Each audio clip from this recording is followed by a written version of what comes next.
আসসালামু আলাইকুম রহমতুল্লাহ বারকাতুহু। হাজীপাড়ার সর্বস্তরের ভাই ভাতিজা, বিভিন্ন শ্রেণী পেশা, রাজনৈতিক দলের সবাইকে নিয়ে আজকের এই আয়োজন। আগামী রমজানের পর যে ঈদের 2 দিন পরেই কাওয়ালি গায়নের আয়োজন হবে, পাশাপাশি এই ধরনের আরেকটি খাবারের আয়োজন হবে।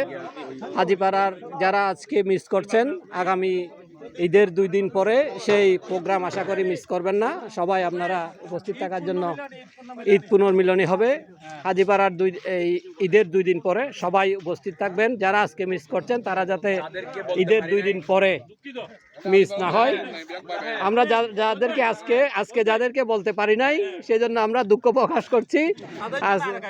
তাদের জন্য সহ আগামী এই ঈদের 2 দিন পরে ঈদ পুনর্মিলিতে সবাইকে উপস্থিত থাকার জন্য এই অনুরোধ করা হচ্ছে, সবাইকে দাওয়াত করা হচ্ছে। সেই সাথে ইনশাআল্লাহ।